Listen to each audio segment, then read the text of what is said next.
چاند میں ہے جھاریاں ان کا چہرہ صاف ہے.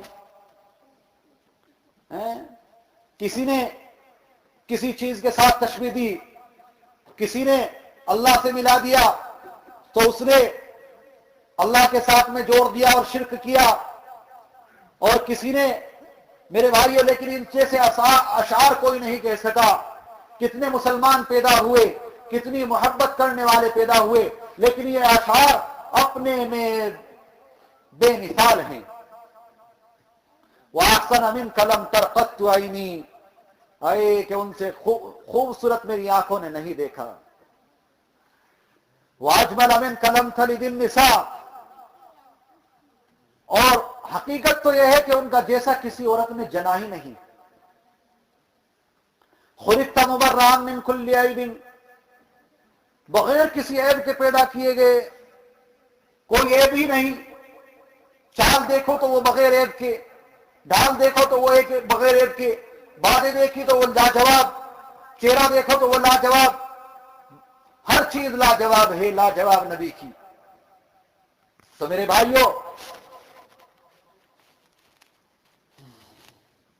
کانک قد خلقت کما تشاء,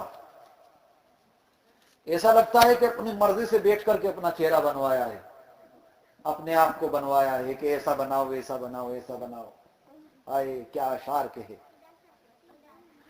میرے بھائیوں, ایسے محبت کرنے والے بن جاؤ جیسے صحابہ نے کی. جب اللہ کے نبی کا انتقال ہو گیا تو صحابہ کے اندر کوہرام مچ گیا کہ اب کس کو دیکھیں گے. ایک صحابی نے تو دعا کی, زید بن عبداللہ نے کہ اللہ میری بینائی ختم کر دے, میں ان کے بعد کسی کو دیکھنا ہی نہیں چاہتا. اللہ نے ان کو نابینا کر دیا. ایسے تھے میرے نبی, لاجواب, بے مثال. تو میرے بھائیوں, اللہ کے نبی سرکار دو عالم صلی اللہ علیہ وسلم کی مثال کہاں ملتی ہے؟ نہ تاریخ میں ملتی, نہ دنیا میں ملتی, اور نہ آنے والے زمانے میں ملے گی. اللہ کے نبی سرکار دو عالم صلی اللہ علیہ وسلم بے مثال تھے, اور آج بھی بے مثال ہیں, اور آئندہ بھی بے مثال ہی رہیں گے. ان کے جیسی مثال نہیں ملے گی. تو میرے بھائیوں, اللہ کے نبی سرکار دو عالم صلی اللہ علیہ وسلم کا بچپن یہ ہے, گھر آتے ہیں اور ابھی عمر 4 سال کی یا 6 سال کی ہوئی ہے.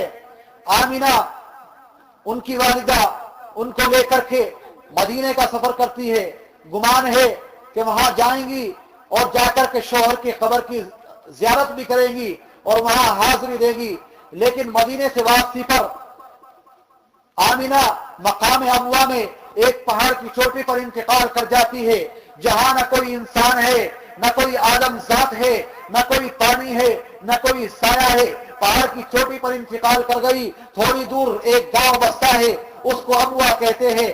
آپ سوچے, ایک بچہ ساتھ میں ہے, ایک بانی ساتھ میں ہے, ام ایمن, اور وہ دونوں ہیں. اور کیا حال ہوا ہوگا میرے نبی کا جب اللہ کے نبی سرکار دو عالم صلی اللہ علیہ وسلم نے اپنی ماں کو دم توڑتے ہوئے دیکھا ہوگا, اور پھر اس کے بعد میں اس کے دفنانے کے لیے کیا کیا پریشانیاں اٹھانی پڑی ہوں گی. ابوا تک گئے ہوں گے اور لوگوں کو بلا کر کے لائے ہوں گے. اور اللہ کے نبی کے بارے میں ام ایمن کہتی ہے کہ اللہ کے نبی لپٹ لپٹ کر رو رہے تھے.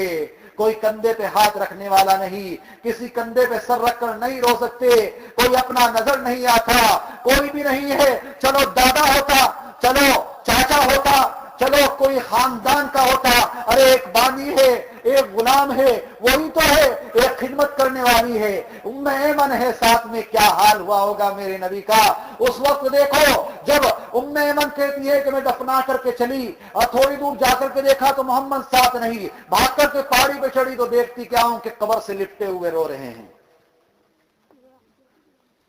ہائے میرے بھائیوں, کبھی بیٹھ کر کے سوچا کرو, کبھی نبی کی زندگی کا مطالعہ کیا کرو, کبھی کی سیرت پاک پڑھا کرو, کبھی سنت نبوی کو زندہ کیا کرو تو پتہ چلے. اللہ تبارک و تعالیٰ دکھانا چاہتا تھا کہ ان کا سارا ماں باپ ہے, اور ان کا سہارا ماں ہے. میں ان کی ماں کو ایک بیابان جنگل میں پہاڑی پر جہاں نہ کوئی سایہ ہوگا, تپتی ہوئی دھوپ ہوگی, وہاں موت دے دوں گا. اس دار فانی سے وہ کوچ کر جائیں گی. وہاں بھی اللہ تبارک و تعالیٰ نگہبان ہے. جب بغیر باپ کے پیدا ہوئے تب بھی اللہ تبارک و تعالیٰ نگہبان تھا.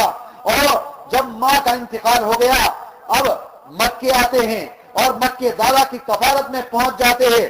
لیکن ابھی عمر شریف 8 سال 2 مہینے 10 دن کی ہوئی ہے کہ دادا عبد المطلب کا انتقال ہو گیا اور انہوں نے ان کو ابو طالب کے سپرد کر دیا کہ اب تمہارے ہاتھ میں ہے. 10 چاچا تھے, 10 میں ابو طالب کی باری آئی. ابو طالب کو سعادت ملی. میرے بھائیوں, آج آپ کو ایک اہم بات بتا دوں. ابو لہب بھی آپ کا چاچا تھا. اس نے جشن ولادت بنایا, آپ لوگوں سے زیادہ خرچ کیا, زیادہ خوشی جتائی کہ حضرت سویبہ جنہوں نے اللہ کے نبی کو دودھ بھی پلایا ہے, ابو لہب کی باندھی تھی, آ کر کے انہیں بتایا کہ تمہارے یہاں بھتیجا ہوا ہے. ابو لہب نے کہا تو آزاد. کتنی خوشی ہوئی ہوگی اس کو, ابو لہب کو کتنی خوشی ہوئی ہوگی کہ جب پتا چلا آنے والی باندھی نے کہا کہ تمہارے یہاں بھتیجا ہوا ہے تو اس نے جشن ولادت بنایا اور کہا کہ تو آزاد ہے, اور اس کو اسی وقت آزاد کر دیا. کتنی بڑی خوشی خبر سنانے والے کو بھی. میں کہتا ہوں کہ اس سے بڑی خوشی ہو ہی نہیں سکتی. لیکن میرے بھائیوں کیا ہوا, جہنم میں گیا. تبت یدا ابی لہب وتب. کیوں؟ اس نے جشن ولادت کو منایا لیکن اس نے نبوت کو نہیں مانا. وہ سنت نبوی پر نہیں چلا. اس نے نبی سے محبت نہیں کی. اس نے محمد بن عبداللہ سے تو محبت کی لیکن رسول اللہ سے محبت نہیں کی. میرے بھائیوں, یہ جشن ولادت بنانے والا جہنم میں گیا. ایک مرتبہ حضرت عباس رضی اللہ تعالیٰ جو کہ آقا صلی اللہ علیہ وسلم کے چچا تھے, ان کے خان میں ابو لہب آیا, بڑا تڑپ رہا ہے. انہوں نے پوچھا کیا حال ہے؟ کہنے لگا بہت برا حال ہے, بڑا عذاب ہو رہا ہے. ہاں یہ ہوتا ہے کہ پیر کے دن اللہ تبارک و تعالی اس انگلی کے برابر مجھے پانی پلاتا ہے کہ جس انگلی کے ذریعے میں نے اشارہ کر کے کہا تھا سویبہ کو کہ تو آزاد ہے. بتاؤ کتنی بڑی خوشی اس نے منائی تھی. تو میرے بھائیوں, اللہ کے نبی کی پیدائش کی یہ خوشی اس نے منائی تھی, لیکن اس کا حال کیا ہوا؟ جہنم میں گیا, کیونکہ اس نے جشن ولادت منایا, مشن نبوت نہیں مانا. اور ہمارا مقصد ہے, اور نبی کے آنے کا مقصد ہے مشن نبوت. اور مشن نبوت مانا بلال نے, تو میرے بھائیوں کیا مقام و مرتبہ ملا. مشن نبوت مانا خباب نے کہ جنہوں نے پریشانیاں اٹھائی. بلال کو تپتے ہوئے ریت پر لٹایا گیا. خباب کے اوپر ایک انگاروں پہ اس کو لٹا دیا جاتا اور اوپر سے اس کو پکڑ لیا جاتا. جب تک انگارے اس کی چربی سے پگھل نہ جاتے تب تک نہ چھوڑا جاتا. بتاؤ کیا ہوتا.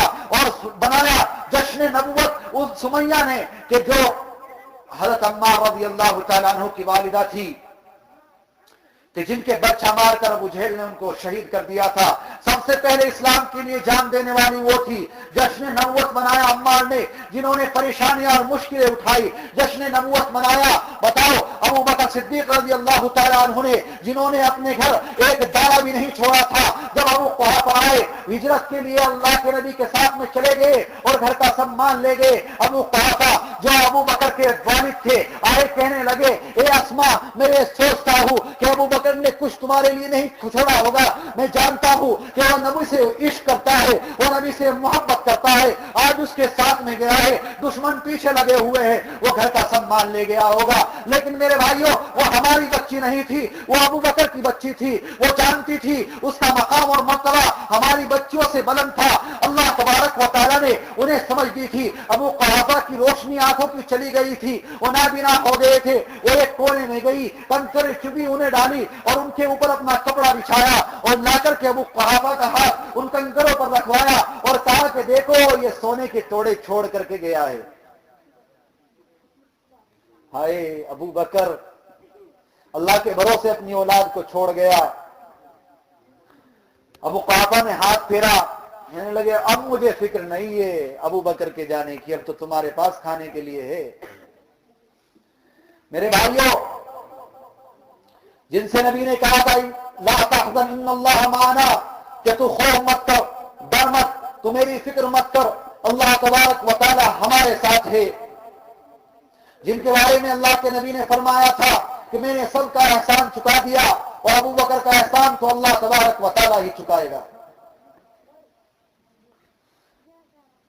میرے بھائیوں، یہ تھی محبت، یہ تھا جذبہ کہ ایک صحابی کو کفار گھیرے ہوئے کھڑے ہیں، مشرکین چالیس نیزے لیے ہوئے کھڑے ہیں، اور ابو سفیان کہتا ہے، حضرت خباب رضی اللہ تعالیٰ عنہ کا واقعہ ہے، ابو سفیان کہتا ہے کہ آج تو تجھے بھی لگتا ہوگا کہ تیری جگہ محمد کو کھڑا کر دیا جاتا اور تجھے چھوڑ دیا جاتا، تو حضرت خباب رضی اللہ تعالیٰ عنہ کہتے ہیں کہ تو کیا کہتا ہے، خدا کی قسم اگر یہ کہا جائے کہ تمہیں چھوڑ دیا جائے گا اور محمد کے پیر میں کانٹا چبھا لینے دو، مجھے یہ گوارا نہیں ہے کہ میری زندگی محمد کے کانٹا چبھانے کے بدلے میں بخش دی جائے۔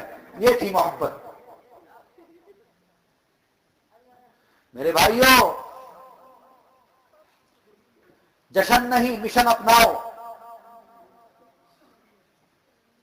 ویسے تو اللہ کے نبی کی ہر چیز ثواب ہے، میں یہ نہیں کہتا ولادت کو بیان کیا جائے وہ ثواب، آپ کی نبوت کو بیان کیا جائے وہ ثواب، لیکن آج ہمارا یہ حال ہے کہ نام لیا جائے تو جھوم جاتے ہیں اور کام بیان کیا جائے تو گھوم جاتے ہیں۔ کام نہیں، نام بیان کرو صرف،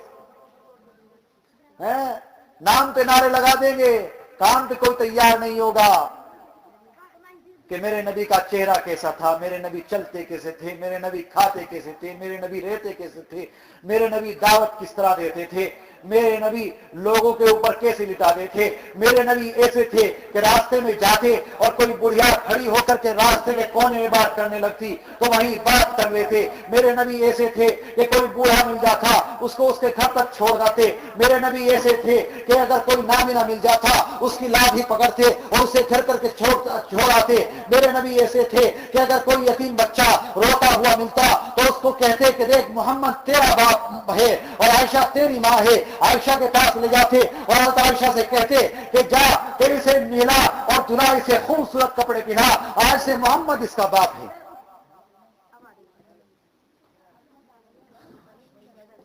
میرے نبی ایسے تھے کہ جو دوسروں کا خیال رکھتے تھے۔ میرے نبی کے پاس ایک آدمی آیا اور کہا اے اللہ کے نبی دیکھو بھوکا ہوں، پیٹ سے ایک پتھر بندھا ہوا ہے۔ اللہ کے نبی نے کپڑا اٹھایا اور فرمایا دیکھ دو پتھر بندھے ہوئے ہیں، ہم ایک وقت بھی بھوکے نہیں رہ سکتے۔ میرے بھائیوں، اللہ کے نبی سرکار دو عالم صلی اللہ علیہ وسلم کی زندگی بے مثال۔ ہر چیز کو دیکھو اور ہر چیز کو سمجھو، آپ کو ہر جگہ رہنمائی مل جائے گی، آپ کو ہر جگہ رہنمائی مل جائے گی۔ اللہ کے نبی مجمع میں چلتے تو سب سے پیچھے ہوتے، کوئی آتا وہ